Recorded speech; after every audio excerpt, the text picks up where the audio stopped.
Welcome to this edition of Labor Vision. I'm Bob Delaney, Executive Director of the Institute for Labor Studies and Research. Labor Vision, a production of the Institute, focuses on topics of importance to working Rhode Island families. We hope you enjoy this evening's edition.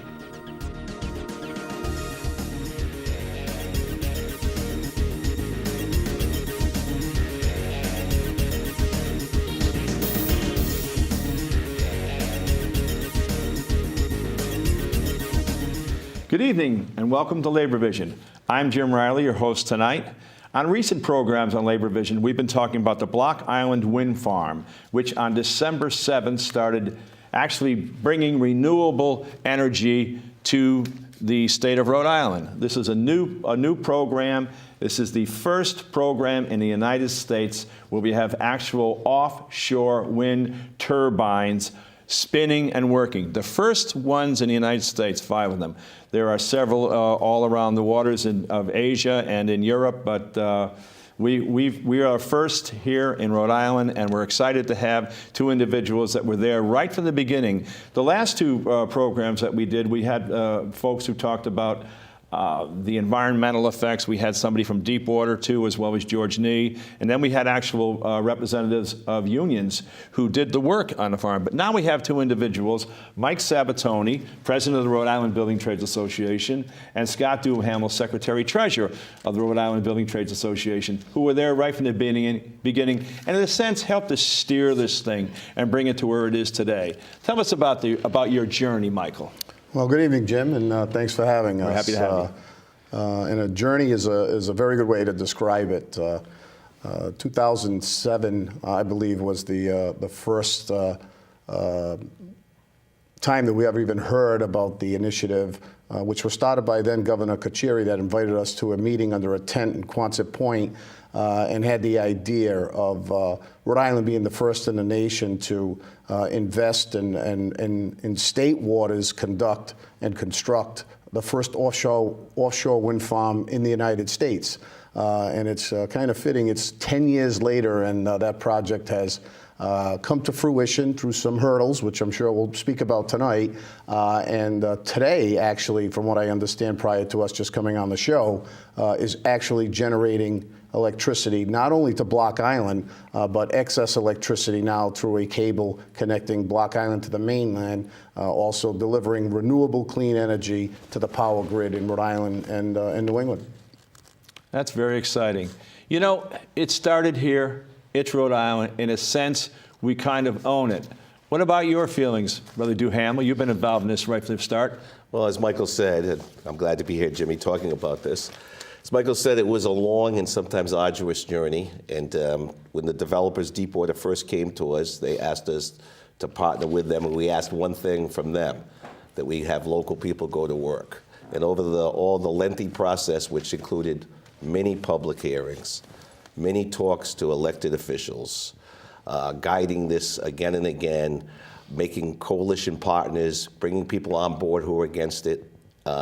We've brought almost everyone on board over the course of the years, fishermen, environmentalists, Block Island residents, to finally get to where we are today, a completed project that our men and women who work for the Rhode Island Building Trades put a ton of hours in and got a lot of work out of. I think after having a couple of shows and talking to lots of folks about this, that this is a project that is going to become an industry here in Rhode Island. We've got it first, and I know that Deepwater Wind is going to be going down in, I believe, into Maryland or Delaware. You could probably tell me more about that. And what is this? Is this the kind of a thing that we can really turn into an industry? I know that a lot of the work was done in other parts of the United States, maybe somebody, possibly even Europe. I know that Europeans were very much involved in this. They've got over 3,500 offshore wind turbines going. A lot of the work was done elsewhere. Can we see ourselves down the road having not only the work that's being done to put it together in the water, but the preparation work on land, which a lot of it was done elsewhere?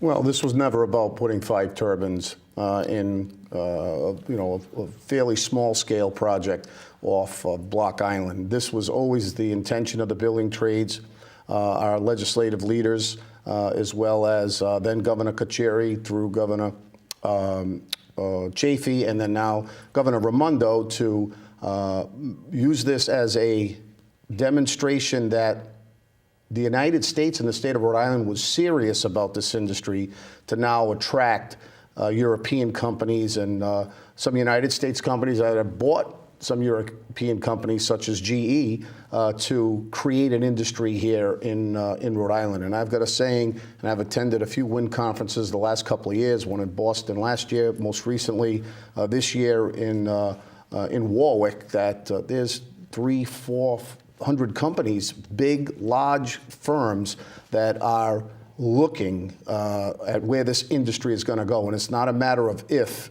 it's a matter of when. And I truly believe that you'll see a creation of a whole new industry and the supply chain that goes along with it, with raw materials and high-tech jobs, and the education process that'll go along with that too, with some of our universities, URI with its ocean program, that all the pieces are there. And Rhode Island is poised now to get its portion of what that industry is. And that's still yet to be determined, but I see any of the states that have the capacity and the infrastructure along the eastern seaboard, as well as the West Coast as well. Has also been an announcement of a project, I believe, out in Seattle, Washington, that when we look back on this 20 years from now, that this was the start. The start of this industry in the United States was in Rhode Island, and there'll be an increase in the economic activity, the jobs that are created, as well as business opportunities, and I fully expect a lot of these European companies will now locate here to the United States instead of bringing things across the Atlantic. All governors, Governor Raimondo included, enjoy workforce development. This is a really exciting part of that right now. Now, Scott, as your job as an international representative of your union, you travel all around the United States. Have you heard and seen this buzz in other places where you've been? Well, it's just beginning, which is kind of tough to understand because this has been talked about in so many places. But now that it's been done here and it's been done successfully, I will say that the building trades, our colleagues in Long Island, Delaware, and Massachusetts have begun to seriously look at this, based upon the fact that in this small state with only 5 turbines, we ended up putting 300 tradesmen and women to work, varying times, some length, some short periods of time, which was far more than what we predicted. And it involved 6 to 8 trades, and once again, some very involved, some little involvement. So that model of putting existing people to work with a new technology and with maybe some extra training, which we're able to do and we're always able to do, that of course is huge. You know, the second part of your question, which you just talked to Michael, is what we perceive here. We're ideally located with 2 ports, Quonset and Port of Providence. Anything that further happens in the Northeast, we think we could possibly be involved and keep Rhode Islanders involved in it, which potentially could mean fabrication, which we didn't do this time, manufacturing, and those could hopefully and more than likely be unionized facilities if this occurs. Also, for Rhode Island itself, the small business chain, the mom and pa's that would be vendors and part of this whole industry, we're the likely place that this could get started. And we really hope to be part of further talks, wherever it may be, Delaware, Long Island, Massachusetts. We want to remain in the game. And just let me interject on that. And Scott makes a very good point on what we see as we look into the future. I don't see any one area, including Rhode Island, as having the capability to supply this industry as a whole, because these are massive components that take massive equipment to move around. These are big things. So I could really envision, New Bedford that has just made a considerable investment in their port infrastructure, Port, Quonset, areas in Baltimore, maybe New York, that one area might do turbine manufacturing, one area might do blade manufacturing, one area might do the fit out.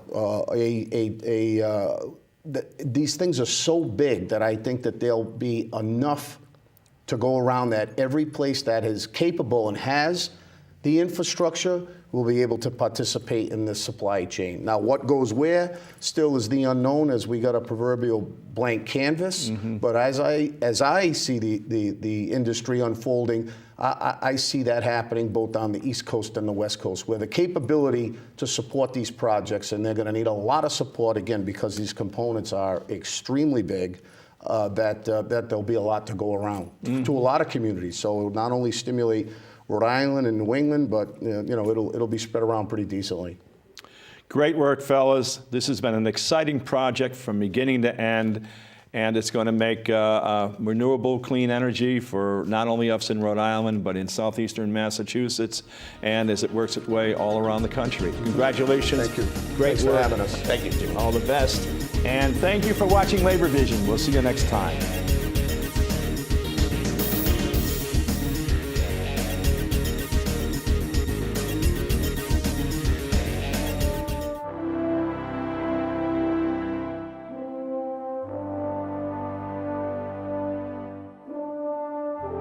At the beginning of the 20th century, American culture and politics underwent significant changes. This period, known as the Progressive Era, was a response to the many abuses of America's economic and political system.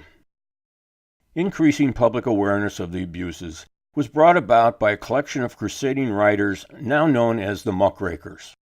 In 1902, The History of the Standard Oil Company, written by Ida Tarbell, documented the manipulation and monopolistic practices of John D. Rockefeller. In 1906, The Jungle, a novel by Upton Sinclair, shocked the public with the inside story of the meatpacking industry. In that same year, the horrors of child labor in coal mining were exposed by John Spargo in The Bitter Cry of the Children. In 1907, William Hard wrote Making Steel and Killing Men, detailing the appalling accidents so common in the steel industry. Following the Color Line, written by Ray Stannard Baker in 1908, explored the plight and poverty of black Americans. These publications represent just a few examples of a multitude of books and articles that changed the hearts and minds of our nation. As a result, the Progressive Era became a time of major reforms. There was a dramatic increase in the number of schools, and education was made more widely available. Important legislation began to address some of the problems of an industrial society. The Pure Food and Drug Act was passed in 1906.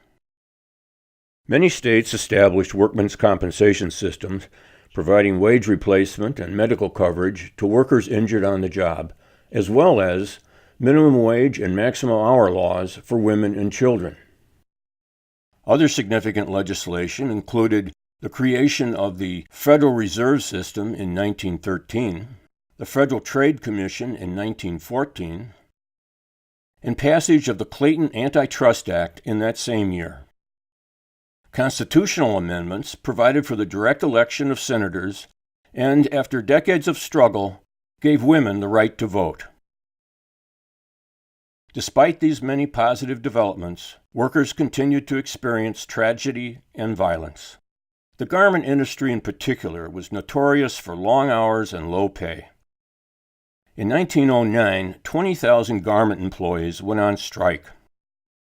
As the workers, mostly young women, walked the picket lines, they were often attacked by thugs hired to assault them and beaten by police paid to arrest them if they fought back. These brave women refused to give in, and the strike went on for months, until finally many employers had had enough and settled. Among their concessions were increases in pay, shorter hours, safer conditions, and union recognition. One company that held out, however, was the Triangle Shirtwaist Factory in New York City. Although at the end of this long and bloody struggle, Triangle's owners were willing to shorten hours and raise wages, they absolutely refused union recognition.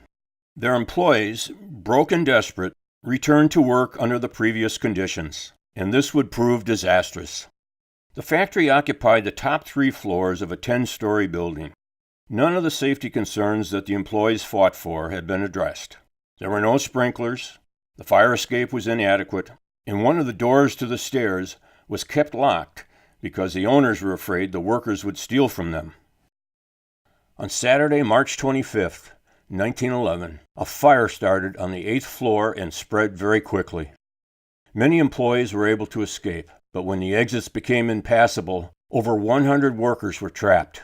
The flimsy fire escape collapsed, and many women crashed onto the pavement below. With no means of escaping the flames, those trapped on the upper floors broke windows and jumped to their deaths. A witness described the scene.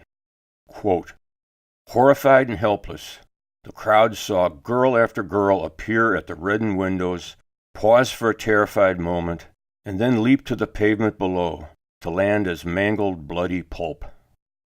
This went on for what seemed a ghastly eternity. Occasionally a girl who had hesitated too long was licked by pursuing flames and, screaming with clothing and hair ablaze, plunged like a living torch to the street. Life nets held by the firemen were torn by the impact of the falling bodies. Unquote.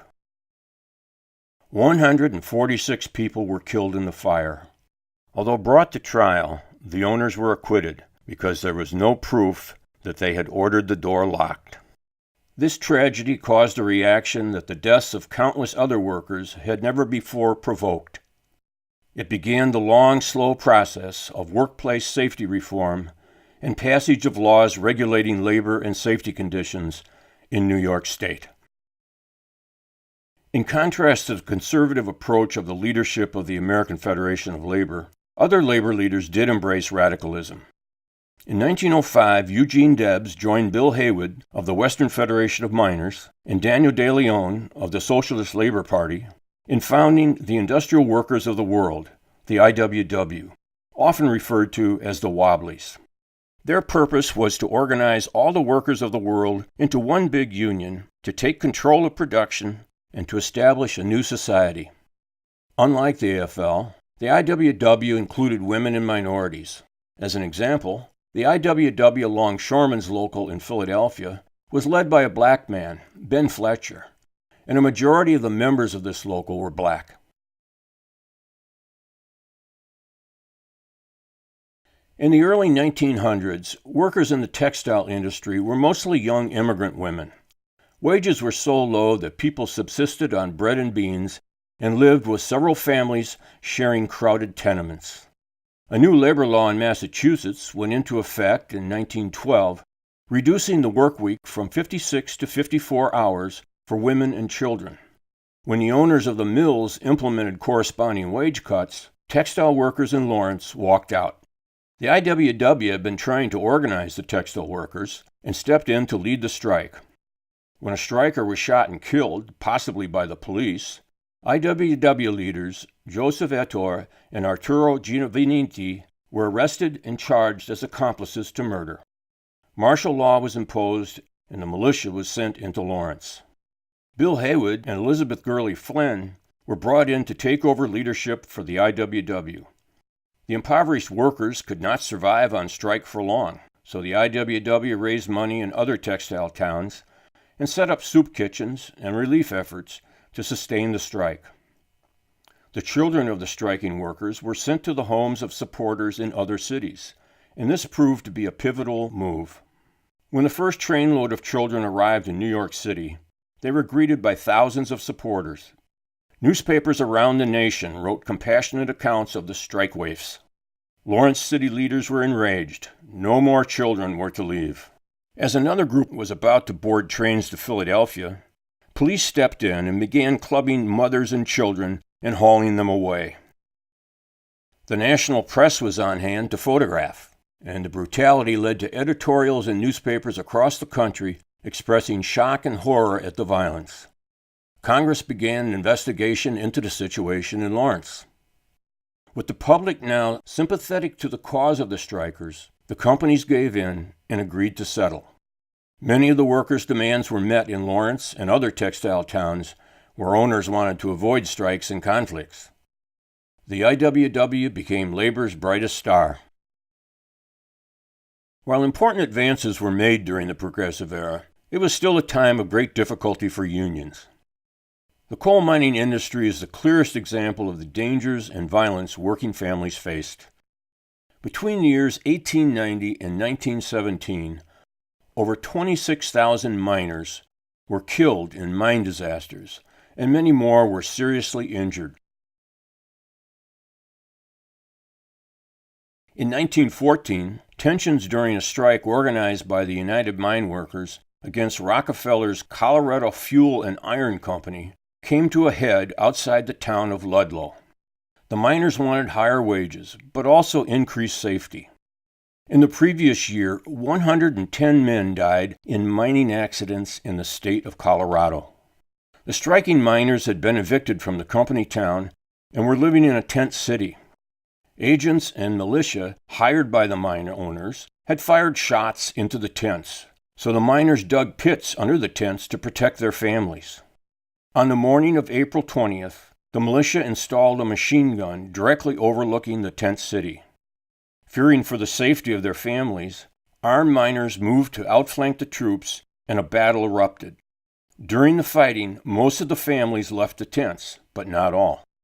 Later in the day, the militia descended on the tent city and set it on fire. Tragically, 2 women and 11 children hadn't escaped and were still hiding in a pit. All died of suffocation. The camp leader and 2 of his lieutenants, who had stayed to negotiate, were later found dead, shot in the back. In response, 1,000 heavily armed strikers attacked and damaged mine after mine in what came to be known as the Colorado Coalfield War. The estimated number of deaths varies from 69 to several hundred. The fighting only stopped when federal troops arrived and disarmed everyone. In the end, the strike failed, and many workers were permanently replaced. But the massacre did have an impact. In response to public outrage, Congress ordered an investigation. The report reinforced labor's demands for child labor laws and the 8-hour workday. In 1916, Congress passed the Keating-Owen Act, which prohibited interstate commerce of goods produced by children in specified circumstances. It was during this period that the American public was made aware of the extent of child labor in the United States. Photographer Lewis Hines worked for the National Child Labor Committee and documented thousands of young children being used in factories, canneries, fields, and mines throughout the country. Although the Keating-Owen Act was quickly ruled unconstitutional by the very conservative U.S. Supreme Court, child labor in the U.S. did decline as the public increasingly opposed the exploitation of children in the workplace, especially mining. The IWW strongly opposed American involvement in World War I, and the consequences for the organization were devastating. Laws were passed making any anti-war speech illegal, and soon wobblies and socialists were being arrested and sentenced to long terms in prison. Authorities looked the other way when IWW members were kidnapped and murdered by company-sponsored vigilantes. Its anti-war stance made the IWW unpopular with the public, and combined with the severe government suppression, the union's influence quickly declined. In contrast, Gompers and the more conservative AFL supported the war effort and cooperated with government and business to maximize production of war materials. With the backing of President Woodrow Wilson's administration, the AFL was able to expand both its influence and its membership throughout the conflict. During the war, there were significant changes in the workforce. Immigrants from Eastern and Southern Europe who had been doing menial work were often moved into the more skilled jobs vacated by American-born men who went to fight. Hundreds of thousands of Southern blacks came north to work in the heavy industries. Mexican workers also moved into industrial jobs, along with large numbers of women. The end of the war in Europe was followed immediately by a renewal of the war between labor and management. With all of the wartime restraints lifted and facing huge cost of living increases, workers demanded higher wages and union recognition. In 1919, more than 4 million workers took part in over 3,500 strikes. The Bolshevik Revolution in Russia and radical worker uprisings in Germany and Italy enabled corporate interests and conservative politicians to exaggerate the influence of extremists and communists in American unions. Combined with the outbreak of so many strikes, their propaganda succeeded in turning public opinion against organized labor. Most of the strikes ended in failure. In 1920, in and around MATEWAN, West Virginia, there was another occurrence of violent conflict between coal miners and the mine owners. Mine workers, faced with starvation wages, struck for union recognition and better pay.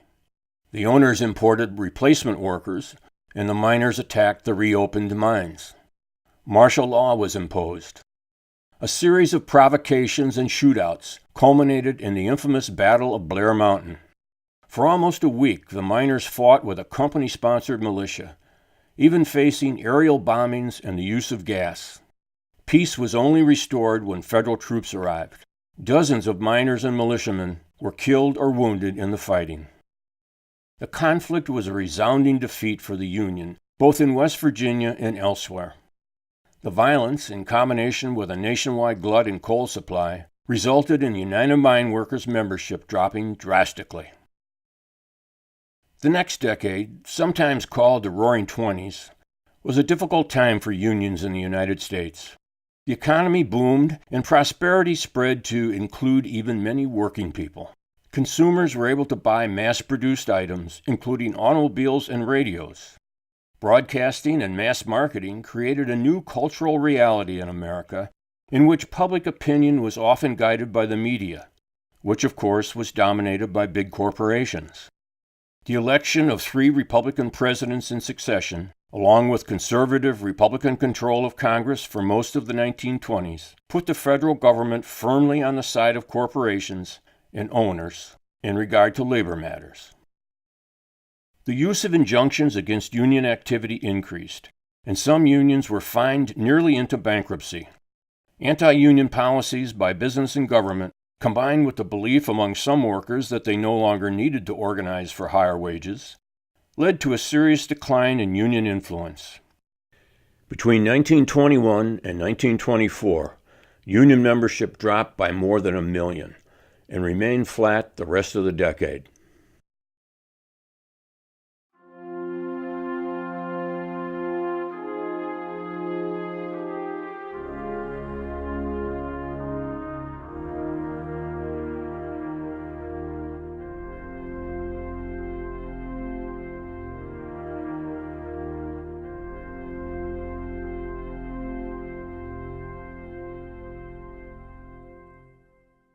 Thank you for joining us for this edition of Labor Vision. We appreciate your input and encourage your comments. Labor Vision can be seen on this channel 3 times each week, Tuesday at 7 p.m., Thursday at 8 p.m., and Saturday at 5 p.m.